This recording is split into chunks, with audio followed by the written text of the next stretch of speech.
Hi everybody, John Locke here, and today I've got a Berg Vokta Gamma 700, and this lock is special to me because it is the very first blue belt lock that I ever picked. If you don't know what I mean when I say blue belt lock, well, it's a reference to the Lockpickers United belt ranking system, and I've put together a video on that. I'll put that link in the video description, so if you're interested in learning about that.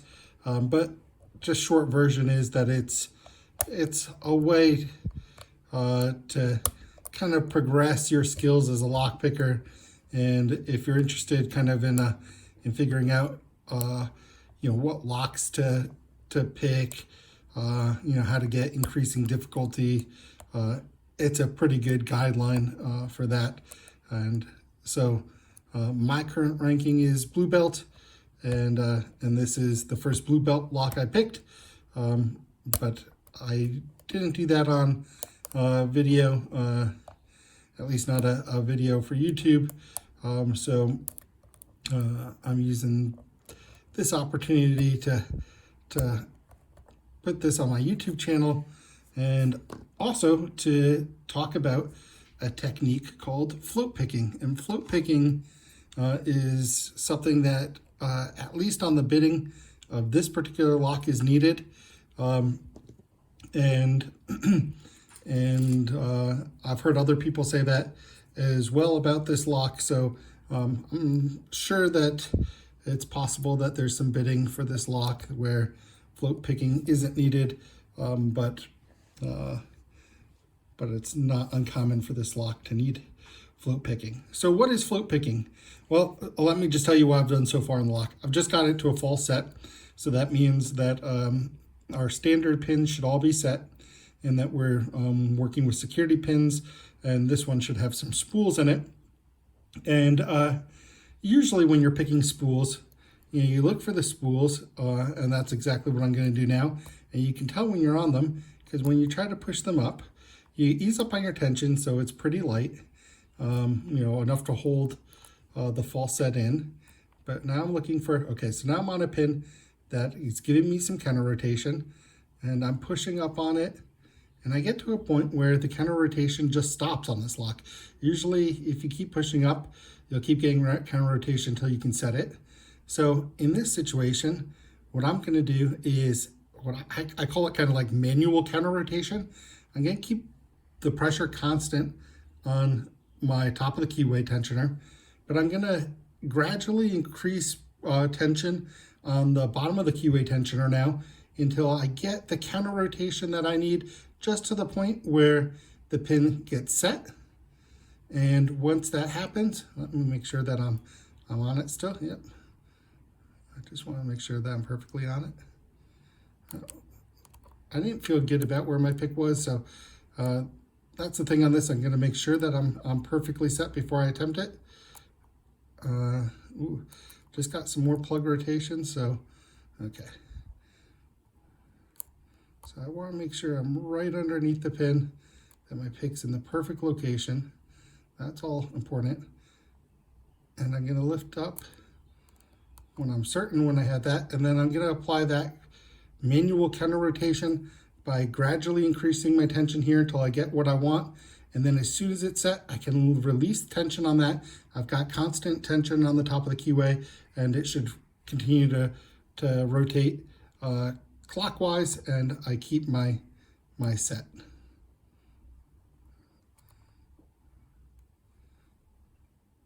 Okay.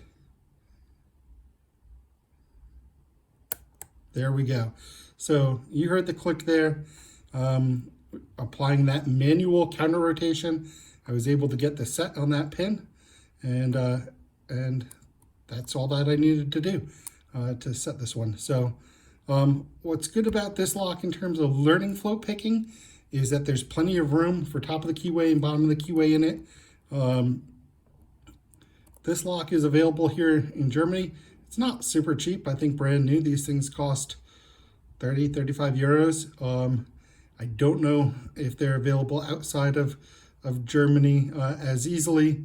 But if you can get your hands on this, I think it's an excellent lock for learning float picking, since it's got this big keyway, and you're not really challenged with not having enough room to work and all that stuff while you're still trying to develop and learn the skill. So I'm still trying here. I've got another pin. Okay, was able to set that one with the float picking technique. So that's the second spool. And now I'm just going to look for the last one here. I think it's just one more. Okay, one more. Okay, I was able to get it. Lost my full set though. Just got it back, touching one of these front pins. Let's see what else I've got to do here. And go all the way to the back and see how we're doing back there. It looks like maybe that very back pin. I'm gonna go low profile, trying to get under that because it feels like that might be what's caught up right now. Can't quite get underneath it. Let me see if I've got a diamond. That's great for pushing up those pins that are sitting low that need to come up.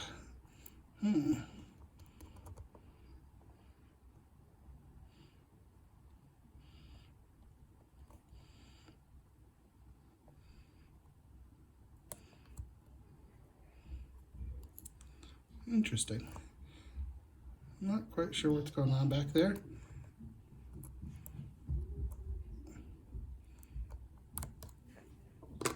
Let me feel around for a little bit and make sure that it is really a pin and back that I've got to work on.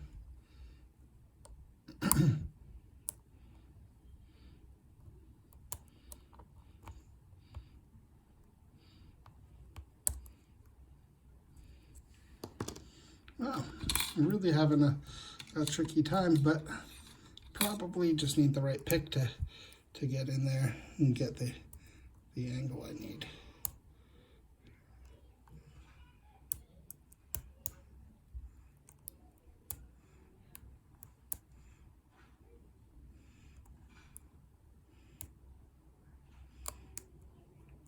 Oh goodness, I think I've lost my false set altogether.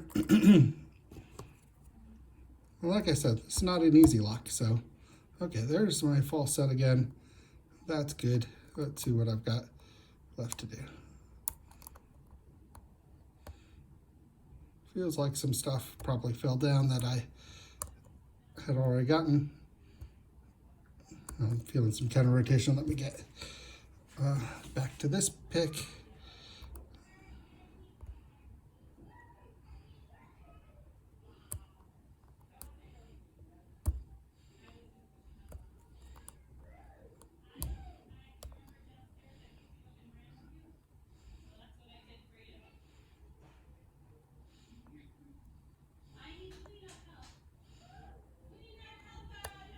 Okay, got another one there. It was a very small little click there. And now I'm still searching for counter rotation.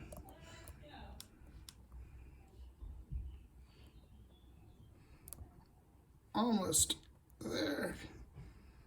Very close to this one. I've got something in the back there.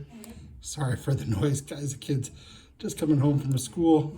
So exciting part of the day, and I'm excited to go say hello to them. So well, guys, you know what? I'm in a dilemma here. I want to finish picking this one for you guys, but I also want to go say hi to my kids and see how their day was. And you know, honestly, I'm just gonna use some advice that I try to give myself, and they're my priority, and this can wait. So I'm frustrated. I'm just trying to give another 10 seconds see, because I'm really on my last spool here. It should be pretty straightforward to find it and get it. But if I don't get it here in another couple seconds, I'm going to have to leave it to your imagination that this lock got picked, and that you were super impressed and you're like, oh my goodness, I gotta go try float picking, because it's a fun skill to learn. Clearly I'm not a master at it, but I just wanted to show you the technique that I use, and I was hoping to get a open of this lock on video, but time to go be a dad. All right, guys, thanks for watching. Hope you have a good rest of your day, a good rest of your week, and I'll get this one open for you another time, but wanted to teach you about float picking, and I'm going to upload it as is. So go spend time with my kids, and I hope if you haven't had a chance to say hi to your kids, maybe your kids are growing up or whatever, take this chance to go tell them you love them, because yeah, nothing's guaranteed, right? All right, guys, have a good rest of your day, good rest of your week. Thanks for watching. See you soon.